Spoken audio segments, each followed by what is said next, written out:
So I wanted to address something I noticed and found funny. Someone asked me to touch on what Black women could do in this new administration, and it kind of made me think of this. Really, it's mostly to do less. This list I've been compiling is extremely long, so I really can't get to most of it because I've been adding to it since November.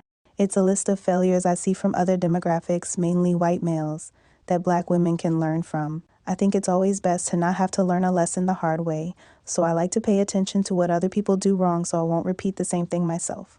I also thought it was funny how when Black women actually take a step back and not be involved in things, a lot of stuff fall into place or in our favor on its own.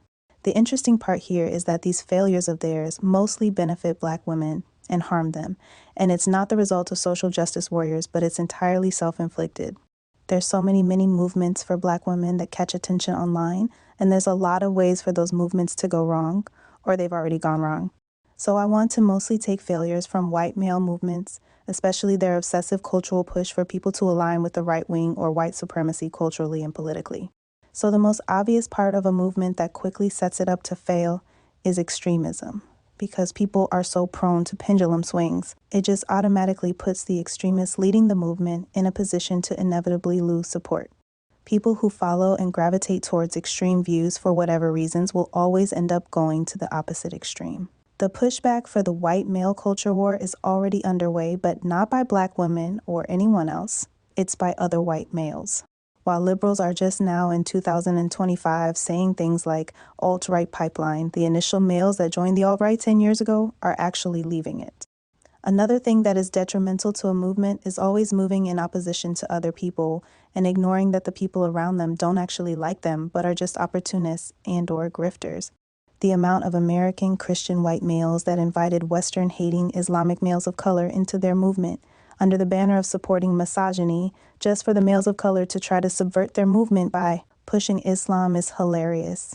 Not to mention the obvious Black males in their movement that have a low level of disdain for them. They essentially just invited their enemies to have a piece of their pie. One of the best examples I can use also is Elon Musk. In both short and long term, Elon and his behavior has harmed the image of group of people he wants to like him. He can give more than $1 billion away, purchase crucial things like technology, or control a foreign government or company, but ultimately the harm he's done to the right-wing image is irreparable, and no amount of money can fix that.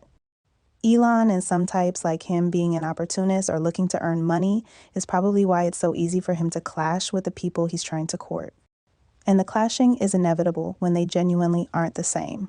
This is why one of the biggest issues right-wingers will face is coming from within, even if they prefer to fight with other people. Elon's main goal is to gain attention and capital. He supports H-1B visas, including the Indian Vivek that lost his government position earlier this year for speaking outside the accepted talking points. Indians like Vivek want to social climb above the whites, and whites like Elon just want to make money off those whites. He would rather hire Indians from overseas that won't question him versus white Americans. He's completely in opposition to the America First Brigade. Elon and Vivek caused damage from inside that movement because they didn't genuinely have the same goals and views as the people who started it. They falsely thought they were winning by having this guy with a huge platform spewing their rhetoric, and look how detrimental that became. So the lesson for me is, I can see someone powerful saying the things I want to hear as a Black woman, but I won't rush to give them a platform, especially if they're trying to speak on my behalf. Always moving in opposition to other people and being a contrarian to the point where it's expected is also very detrimental. Something that people always try to weaponize against Black women is expecting us to always react in a certain way. Having predictable responses to certain rhetoric is never a smart thing to do. I feel like it automatically puts Black women in a position to lose. I win every disagreement and argument I have with a right-wing white male because I know exactly what they're going to say and when they're going to say it, and I already have a better rebuttal because they're so predictable. Unfortunately, a lot of Black women are also predictable with talking points, which makes it so easy for people to delegitimize and discredit. One of the best explanations similar to this point was written by Khadija Nassif in her book, The Sojourner's Passport, A Black Woman's Guide to Having the Life and Love You Deserve. She goes into her point of not delegitimizing your struggle, but making white people do it to arguments. She writes, "Whenever the topic of wrongs committed by Blacks comes up, there are always plenty of Black folks who link and measure our evil deeds with those of whites. I believe that this traditional knee-jerk response is a serious error. As much as we like to scream about how we're being victimized, many of us feel perfectly comfortable victimizing others. Making white people are doing it too types of arguments serves to delegitimize your struggle. White racists like to hear that sort of reasoning and arguments from black folks. The white folks are doing it too. Arguments let everyone know the speaker is not interested in justice. It lets everyone know the speaker is not taking a stand based on principle, but instead based on ethnic favoritism of some sort. She also writes, engaging in these arguments plays into white racist public relations strategy of characterizing our struggles as corrupt hustles and shakedowns. When you make these sorts of arguments, you are helping to convince neutral, non-black bystanders that your cause is unworthy of their support. One of the things I can't stand is hearing people bring up crime to black women, and black women respond predictably with defending it, deflecting to white people do it too. Not correcting the false narrative that black women are included in perpetuating it, and never condemning black males' crime, and this sort of leads to another thing that leads to failure, is assuming everyone that's a part of a certain demographic or shares a demographic has the same opinions or goals. White males are not prepared or effective in countering other white males that aren't lock in step with them. It's because they assume everyone a part of their demographic is in line, but they aren't.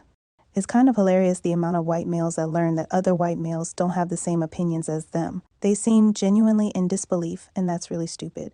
They've spent years propping up types they falsely assumed to be on their side for all the wrong reasons. People like the comedian Bill Burr, who was able to grow an even bigger career and make millions from idiots who assumed he was the same as them. I'm sure it'll continue because there's a serious lack of discernment with these types, and I fully expect the writers of South Park to poke at these people in the future and again. They'll react like a train hit them out of nowhere and get threatened.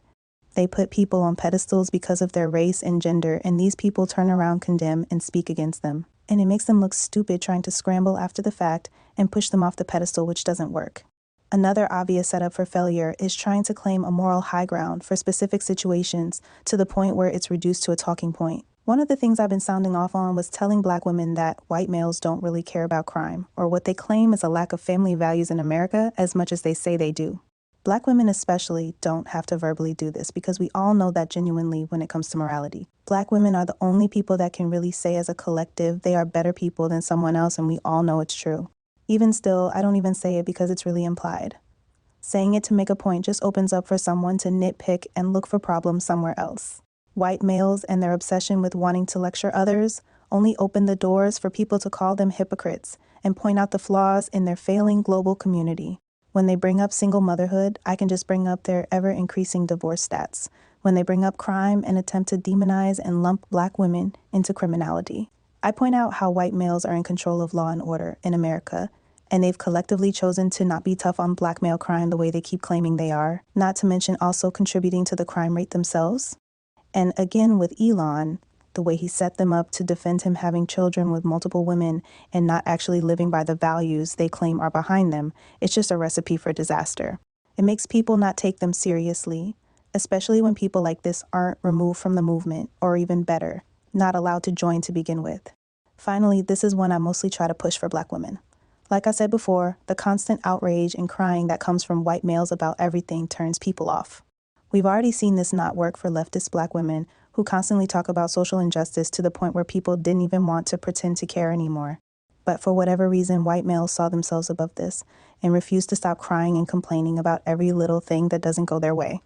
College admissions, being broke, women not wanting to date them, having to work hard for money, being lonely, having no friends, black women being in medieval movies, black women being in princess movies, black women being in gaming movies, etc., etc. The list of things to whine about is never ending. Constantly having negative expressions coming from your group turns people away, and it's just mentally exhausting. I want to use the biracial woman Megan Sussex because she's a great and well-known example of publicly changing a narrative and why constant vitriol turns people off eventually. The attacks on both her and her mother have been ongoing and nonstop for almost a decade straight. There's never-ending complaints and critiques about everything she does. The hatred from mainstream media that she gets is actually funded by big banks, right-wing agencies, and major corporations like BlackRock, but it's clear it's better for her supporters to not depict her as a victim and to instead celebrate her success. The constant antagonism and hostility that she's gotten actually created millions of supporters for her, and got normal people with no interest in the royal family or Meghan herself to push back on the vitriol aimed at her because they're just tired of hearing it.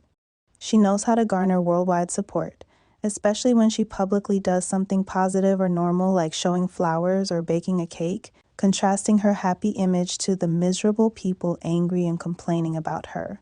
Obviously, people know they would rather gravitate towards the positive side instead of the negative. So the hate campaign against her not only failed, but created a global fan base for her.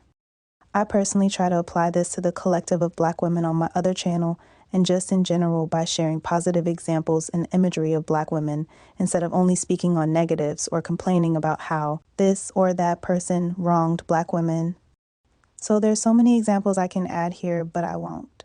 Again, these issues are all self-inflicted, just like most issues people who aren't Black women have. I'm going to continue to enjoy watching other people make mistakes and taking notes.